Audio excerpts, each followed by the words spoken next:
E a questão final, a questão 44, tinha um texto que dizia o seguinte: no Brasil, a transição da predominância indígena para a africana na composição da força de trabalho escravo ocorreu aos poucos ao longo de aproximadamente meio século. Quando os senhores de engenho individualmente acumulavam recursos financeiros suficientes, compravam alguns cativos africanos e iam acrescentando outros à medida que capital e crédito tornavam-se disponíveis. Em fins do século XVI, a mão de obra dos engenhos era mista do ponto de vista racial e a proporção foi mudando crescentemente em favor dos africanos importados e sua prole. Com base na leitura do trecho Seus Conhecimentos, podemos afirmar corretamente que no Brasil.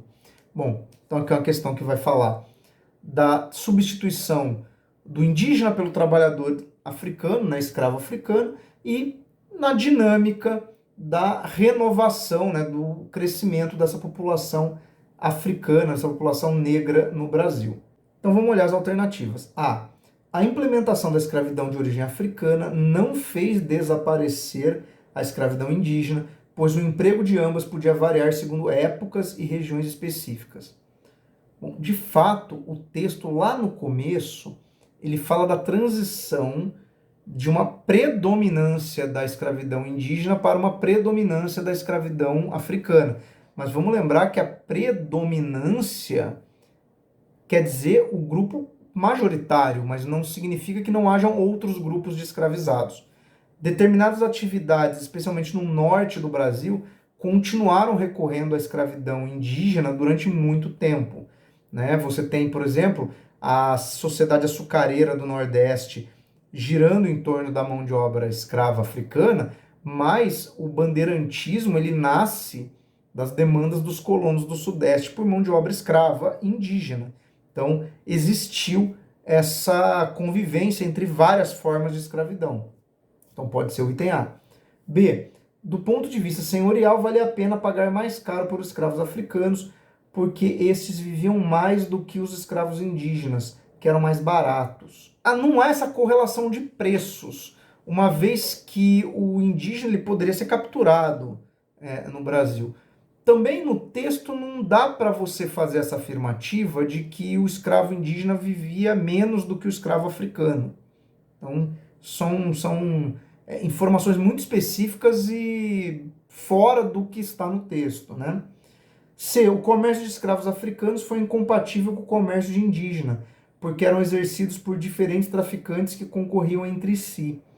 Mas a gente não chega a falar de tráfico de indígenas. E, inclusive, do ponto de vista econômico, a coroa portuguesa dava muito mais incentivo ao uso de mão de obra africana, por gerar o comércio, o tráfico negreiro, do que o uso de mão de obra indígena, que não gerava um meio de captação de recursos por meio de impostos para a coroa. Então, tem C, é descartável por isso.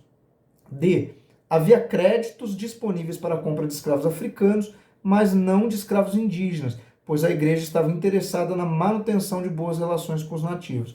Bom, a igreja interferia porque a igreja queria um domínio sobre os indígenas por conta da catequese, o uso dos indígenas pelos jesuítas nas missões, mas, de novo, o item D trata a escravidão indígena como um comércio que concorresse com o comércio africano. Isso não é verdade, isso nunca existiu nessa escala, então por isso que está incorreta. A escravização dos indígenas pelos portugueses foi inviabilizada pelo fato de que os povos nativos americanos eram contrários ao aprisionamento de seres humanos. Bom, os indígenas brasileiros, eles capturavam inimigos em guerra, mas normalmente destinavam isso a rituais de sacrifício, rituais antropofágicos. Agora, a existência ou não da escravidão não dependia da adesão dos indígenas à aceitação do contexto de capturar e de aprisionamento de indivíduos. Os portugueses fariam isso independentemente do entendimento dos indígenas sobre isso. O que inviabilizava a escravidão indígena no Brasil era o estímulo ao tráfico negreiro, que era visto como uma atividade muito mais rentável. Então, aqui é o item A,